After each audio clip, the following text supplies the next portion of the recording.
Hello everyone, welcome at my presentation on transitional justice in Albania. My name is Ines Stasa. I am a PhD candidate at Apoka University in Albania.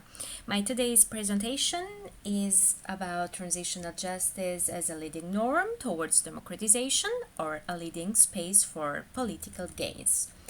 Transitional justice may be the less spelled concept by political and judicial actors in a country wherein the truth, justice, and democracy have been on the shades of a process which has dealt with anything but with its own past. Literature on transitional justice has remarked the fact that the strategy in approaching transition shifts both in norms and practices is to put into context and timing the norm of transitional justice, which in other words is linked with the usage of transitional justice mechanisms and instruments to achieve trust, peace, and democracy as its endpoint. So speaking of Albania, this research has to be focused on analyzing contextual parameters accordingly to four steps. The first part of the paper is to link a theoretical framework of transitional justice through the norm diffusion justice cascade concepts in order to better understand the genealogy of transitional justice in terms of rule of law in Albania. The second part of it will enhance an analysis on the legitimacy of the political regime and of justice as a symbol of societal structure. And the third part will identify the four steps of analysis on contextual parameters, which include instrumental variables also, and come to an end with the impact area on democracy. So for all of you, what is transitional justice? So transitional justice and justice is a concept, political concept, and it requires willingness, national conscience, and acknowledgement of the truth to put it on the top of political agendas. If prioritized, justice can indisputably contribute and lead to sustained development of a society and democratization of a particular country. This becomes particularly important for post-communist countries such as Albania, where healing the society's wounds requires strong will to deliver much-needed justice in order to keep the social cohesion and coexistence intact and strong. Since the fall of communism, poor and insufficient initiatives and political steps are undertaken in Albania to address core transitional justice issues. Some of these insufficient initiatives include the lustration law or the financial compensation to the victims. Although the background of this mechanism is highly politicized and questionable on its political purposes, nevertheless, timing is still relevant to deal with the past. Recently, due to the continuous and consistent pressure from the international community, legal and constitutional changes were carried out for the sake of the so-called vetting process, a process that is deeply concerned in the judiciary system. Contemporary transitional justice scholarship has played a major part on supporting research based on the significance of politics and transitional institutions in dealing with the past, though little attention is paid on the importance of timing, contextualization, and participation of the public in advancing transformative approaches. So, seeking justice in a divided region, as Western Balkan countries, has motivated scholars and practitioners in the field of human rights and peace building to put transitional justice definition into the right context. So, the term of transitional justice, a concept which emerged during two last decades, has experienced different expression of meaning, but without arriving at a single theory or meaning. So the significance lies on the transformative agenda that mostly Western Balkan countries, and in particular Albania, have attempted to approach through transitional justice mechanisms and institutions. And the scope and their relationship between time, justice, and democracy is to be discussed through the transition paradigm and transitional justice theories conducted by key scholars in the field. So transitional justice, I have put something which is related to the context-dependent and diversity of understandings. Then transitional justice, mostly in Albania, is explained through the transition paradigm. Albania is considered as a gray zone country within transitions, but while conducting my PhD thesis, I will lie on the theory of compliance, as Helena Subotic has, as a very well-known scholar in the field, has pushed more for the assessment of this theory when it comes at discussing about the Western Balkan countries. When it comes to transitional justice mostly in Western Balkan countries and especially in Albania, we should focus on where to lie more on international or versus a local approach. And the end, because it is justice for whom? Okay, based on literature review, there are very well-known scholars and is a very developed scholarship in the field, but I will mention some, such as Sharp points out that it is better to know and understand what mechanisms of transitional justice to employ in a diverse array of contexts in countries opting from the paradigm and political transition, as in the case of Albania, to the normative and ideological transitions in consolidated democracies. And to continue further with other scholars such as Fletcher, Weinstein, and Rowan, and in their 2090 study, they define context, timing, and the dynamics of transitional justice as main elements of implying a successful transition into a transformative regime.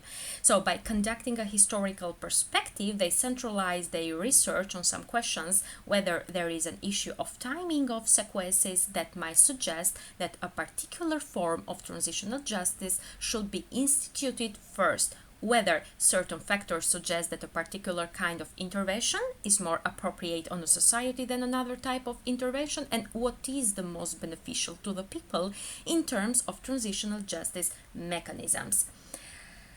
Then it is related to the Subotic, as I mentioned. She establishes relevant insights on transitional justice in the Western Balkans, considering the region as the most appropriate example in the research field. New concepts such as legalization and internationalization of transitional justice help to understand the role of international community, especially with the establishment of ad hoc tribunals for the former Yugoslavia. And in the same path, Subotic states that nowadays transitional justice will be better approached as a significant component of regional integration requirements, because international community has followed same tools of international pressure to countries on research and preferred to the facts compliance to the International Criminal Tribunal for former Yugoslavia became key measure of the institutionalization of the norm in the region. And to continue with other scholars, such as Alan Scar, and the emerging literature on impact assessment of transitional justice shows how much variation with respect to areas of impact, which include democratization, rule of law, increased respect for human rights, violence reduction, peace and reconciliation, to mention the most common. The fact that impact is assessed on such a wide range of variables implies that knowledge accumulation on transitional justice is broad rather than deep. The main substantive knowledge gaps in the impact assessment literature have to do with timing of transitional justice mechanisms, sequencing of transitional justice mechanisms, and the most important to the context. So transitional justice mechanisms are increasingly being implemented as part of a universal toolkit, apparently often without sufficient knowledge of contextual factors in the countries where they are used. So this is very important on my presentation. So depending on who controls transition process and the balance of power at the critical moment of transition, the transition may be negotiated, controlled, total or partial, abrupt, or revolutionary. And there are three contexts that I will explain this, and starts with the national context, which there are three contextual factors: the society's history, especially the prior regime and the presence or absence of democratic traditions, the nature of the conflict, and the type of transition. To continue with the regional context in analyzing, which has two contextual factors: the first, the regional history of transitional justice, and the second, the existence of regional legal and normative frameworks for dealing with human rights violations.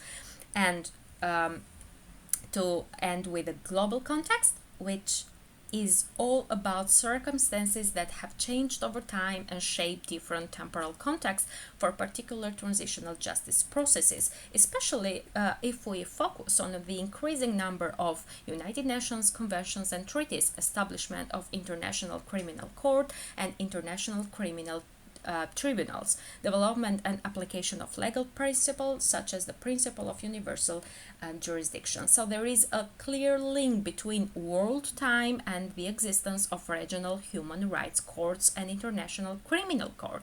There is a clear link between the global concern with and discourse on human rights and transitional justice, and there is a clear link with the existence of international actors on the transitional justice scene. Main contextual factors that have significant implications for responding to massive human rights violations are the institutional context, the nature of conflict and violence, the political context, and the last, the underlying economic and social structural problems. So we still need a better understanding of how transitional justice processes unfold in a range of contexts. While the concept of transitional justice has value in part because it emphasizes its context, the practice of transitional justice needs to do more to adapt to that context. Okay, Fletcher, as I mentioned, which I'm very in on these scholars like Fletcher, Weinstein, and Rowan.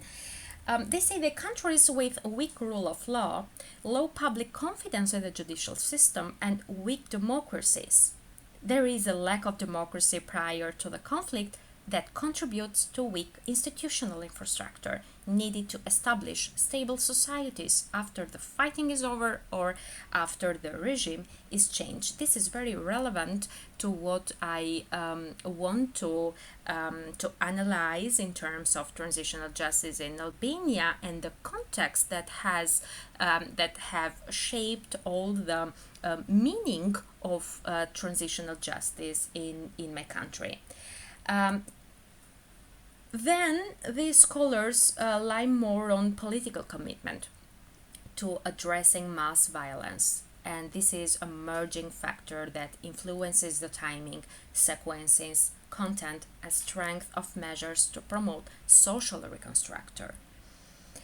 But to follow with the critiques, so one possible critique of transitional justice policy and its implementation is that it is usually historical or decontextualized. So debates around these issues are as truth versus justice or trials versus truth commissions and remembering versus forgetting frequently treat these concepts as abstract and universal principles, while the goal of transitional justice is to initiate a process that allows for a dynamic interaction between the society's culture and practices to develop those responses that reflect what is unique in that society. And addressing institutional imbalances in turn requires political leadership. These are all relevant and all the context frameworks that I am using at my paper of this conference.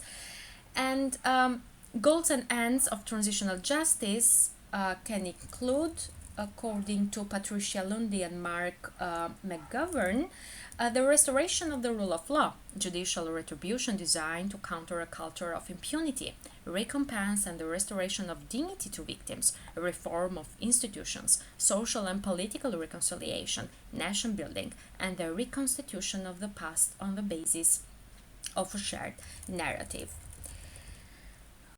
Okay, there are many other scholars in the field, but I would like to mention that the methodology of this paper and presentation is laid on most of the part on the official documents, on the international reports on Albania, books of very well-known scholars, and so it is a very desk research, a qualitative method, and I have analyzed the time period from 1992 until 2015 in order to assess what has changed, which by my findings and conclusions nothing has changed on developing or approaching to transitional justice framework in Albania, because while the political class emerged, this process was highly politicized, and it was very much part of electoral politics, and it was maybe a legacy of politics, of prior politics, because in Albania there is no prior democratic regime, no prior public discourse on interwar legacy. And so this lustration law and verification committees that established in Albania during the period of 1992 and 2015 were used mostly for the blackmail, and there were also partisan laws, which means that there is no a national or a wide consensus on political parties basis that may advance and develop the transitional justice mechanism in Albania. So, and to finish with the Austin